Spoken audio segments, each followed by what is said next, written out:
Hello, and today we're reviewing the Skil Lh553101 12-volt cordless area light. So without further ado, let's go ahead and get started. Okay, starting off at the bottom of the tool, we have the battery slot, and it's a fairly simple slide-on battery design.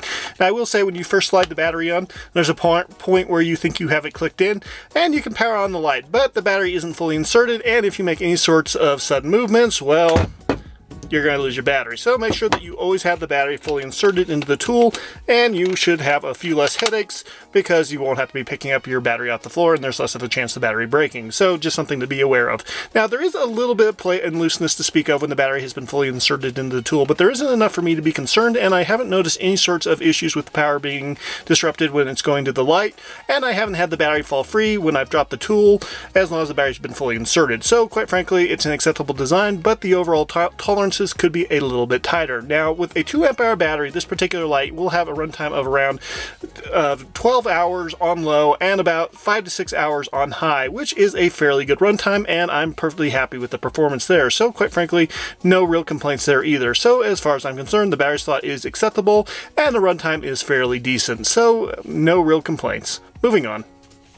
Okay, something that is missing from this particular light, unfortunately, is the fact that there's no belt clip area or wrist strap area, which is a disappointment and can make it a little bit more challenging to use in awkward cases, scenarios, or when you need to use both your hands but don't want to leave your light in the mud on the ground. So this is an area of the tool that could use an improvement, and it's something I hope they will fix on future models. So just something to be aware of.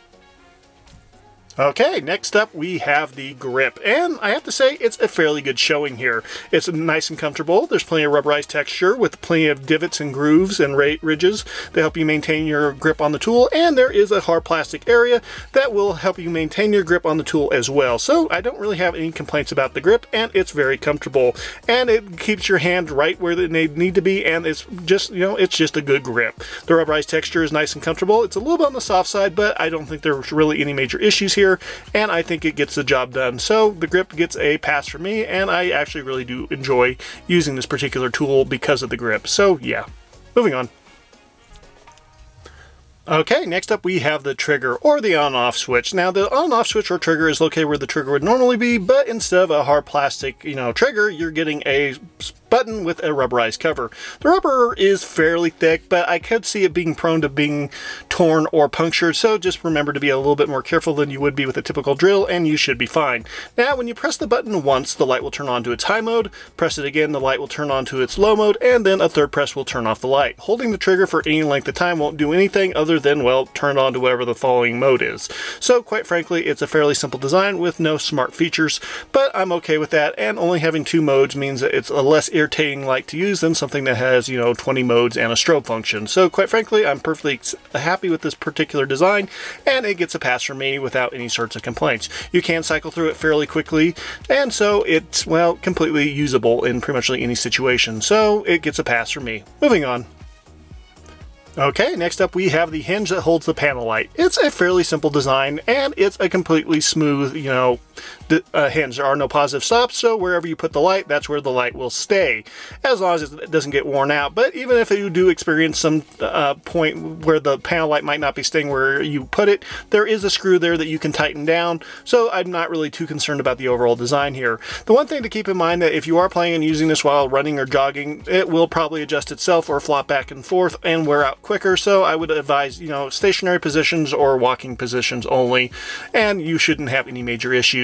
It's a fairly decent design, and while I might have liked to have seen at least 1 or 2 positive stops along the, rotation, it is still acceptable. You basically can point the light up at a 12 o'clock position or down at a 4 or 8 o'clock position. So it's a fairly typical design, and I don't really have any major complaints, and it gets the job done. So yeah, moving on. Okay, next up we have the LED panel itself. Now, the LED panel has 8 LED beads on top of a white reflector, and there is no diffuser, so be careful where you point this unless you like momentary blindness. Now, the design here is a fairly simple design.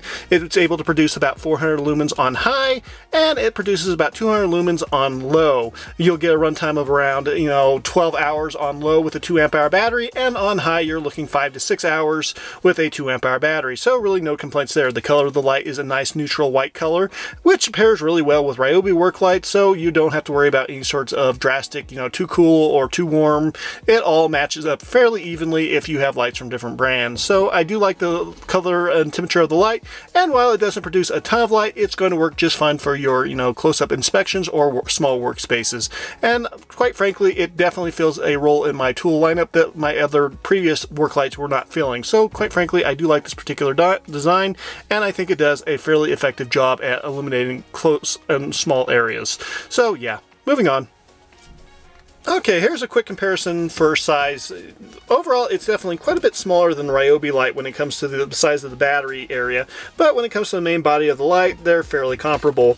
I think the Ryobi is a little bit thicker, but for the most part, they take up about the same amount of room when it comes to the up top area, but the base is quite a bit smaller on the Skil, so the Skil definitely is a little bit more compact. They definitely do two different job functions. This is going to be for your close quarters working under sink or crawl space, and this is going to be for looking at things further away because of just the overall design of the light. So depending on what your job entails, you just pick the appropriate light for whatever the job you're currently trying to tackle. So with that being said, let's go ahead and move on. Okay, the light without a battery weighs 283 grams, which is about 0.6 pounds. And with a 2 amp hour battery, the light weighs 563 grams, which is about 1.2 pounds. So it's a fairly lightweight work light. Okay, next up, let's do a little bit of a light comparison in between several different work lights. Now, first up, we have the Skil, and the Skil is doing a fairly good job at illuminating pretty much the entire side of a 40-foot shipping container from about 30 feet away. And I have to say, it's doing an okay job. It's not super bright, but it is providing enough light for you to see what's going on and to walk around safely without having to worry about, well, tripping over a fire pit in the distance. Next up, we have a smaller Bauer work light, which I've reviewed previously, and it's definitely providing a little bit less area light, but a little bit more targeted light, so it is a little bit brighter. So it's not a half bad showing by the Bauer light either, and the Bauer light has the ability to adjust the focus of the light, so it can be useful in several different scenarios. And then here we have the Ryobi hand spotlight, and this is definitely a very, very focused light in the middle, which means it's going to be great for, well, illuminating things at a distance. And then last but not least, we have a Monster Cobalt light, which is going to pretty much blind everybody and is probably more powerful than my car's headlights. And so it pretty much blows all the other work lights out of the water, but then again, it's also literally 4 times the price of the Bauer light. So yeah, there's some trade-offs there. My two favorite lights are definitely going to be the Cobalt for looking at things at a distance, and the Skil light because of the nice carrying handle and the fact that it can illuminate a fairly large area in such a small, form factor. So yeah, moving on. Okay, let's talk a little bit about this light in use. I have to say it's a pleasant surprise. I never actually intended on buying this light until it came with a pack of tools that I purchased, and quite frankly, it surprised me just how useful it can be. The small form factor is really what this light has going for it. Most of my other work lights are large and bulky, and they take up room, and so if you're working under a sink or in a tight space, they can just be a little bit too bulky and they get in the way, whereas this particular light has a nice grip on it, and it has a fairly small form factor with a long runtime, so it definitely can be a very useful light in a lot of different situations. But with that being said, there are definitely some ways to improve this light or to improve future models of this light. And so I hope Skil takes notice of this part of the video. I definitely think that they need to add a magnet on the rear of the tool above the handle in order for you to be able to attach it to, say, a water tank heater or a metal filing cabinet or a server rack. It just would be nice to have a way to be able to mount this on metal surfaces. But honestly, the biggest shortcoming that this light has is the fact that there's no belt clip or wrist strap. Honestly, it's the wrist strap that I personally really miss, and I hope that on future iterations of this particular tool, they will take a look at adding a wrist strap mount or, area where you can attach a wrist strap. But other than that, I think this particular light has a very, very useful design. I think the only other possible area that they might be able to improve would be to add a tiltable or side-to-side tilt on the head, but even that's not really that big of a deal for the most part. So quite frankly, I really do like using this particular work light, and it has become one of my favorite tools to use when I'm trying to work in a tight, space that needs to be illuminated. And I really haven't noticed any major shortcomings. It produces quite a bit of light for such a small, work light, and it's a nice color, neutral white color light, so I definitely appreciate that as well. So at the end of the day, I think this is definitely a very useful light, and it's definitely something that people should consider picking up if they don't already have it and they're in the Skil 12-volt lineup. Now, the one bad thing about this particular light is it can be hard to obtain without buying a kit. As a matter of fact, without buying a kit, the only way of purchasing this particular light is via, well, eBay, and that's buying an open box or used one.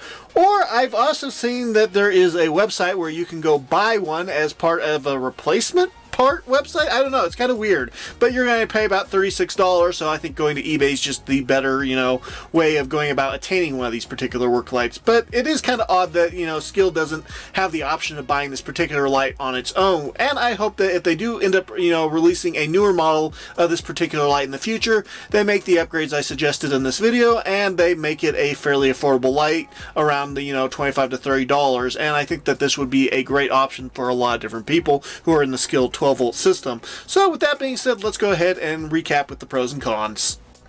Okay, the first pro is small. Overall, this is a very compact work light, but it can illuminate a fairly wide area, which means this is going to be great for working in tight spaces or even medium-sized spaces. So quite frankly, this is a pro in my opinion. And the next pro is grip. Overall, the grip definitely makes this a very easy tool to hold on to, especially if all you're doing is inspecting an area. So in my opinion, this is a pro. And the next pro is 400 lumens. 400 lumens means that it's going to be more than enough light to light up your work area, but not so much light that it depletes your battery super quickly. So in my opinion, this is a pro. And the next pro is light temp. I really do not like lights that are too cool or too warm, and I really like just the even flat white that this light produces. So in my opinion, this is a pro. And the next pro is runtime. Overall, the runtime with this particular light is very good, with about, 6 to 5 hours on high and around 11 to 12 hours on low, which is a pretty good performance and a pro in my opinion. And the next pro, in my opinion, is only having 2 modes. I really hate having to cycle through, 5 to 6 modes, and only having 2 modes means that this is a fairly, less aggravating light to work with. So this is a pro in my opinion. And the first con would be the fact that there's really no way of mounting this or hanging this light or putting it on your wrist or on your belt. So in my opinion, that is definitely a con, and if they want to improve this light in the future, it is something they need to add to this particular light. And the next con would be hard to buy. Unfortunately, this is not an easy light to get your hands on locally, and if you do want to buy it locally, you will have to buy it as part of a kit. And the last con would be the cost of the batteries. Unfortunately, Skil's 12-volt batteries are fairly expensive, especially when you compare them against other 12-volt lineups such as Hypertoughs. So in my opinion, even though with the added functionality and the better charging options, it is still a little bit of a disappointment that they cost, well, so much. So there is a little bit of a con there. And that is it for the pros and cons. Final thoughts on this particular light. I really do like this particular light, and as long as you can live with its shortcomings of not having any, wrist straps, magnets, or hooks, it still performs very admirably. And I have to say that it definitely has become a tool I use far more often than I originally intended on, well, using it. So, quite frankly, as long as you can live with its shortcomings, it comes highly recommended. If you like this video, please like and subscribe, and we will see you all next time. God bless.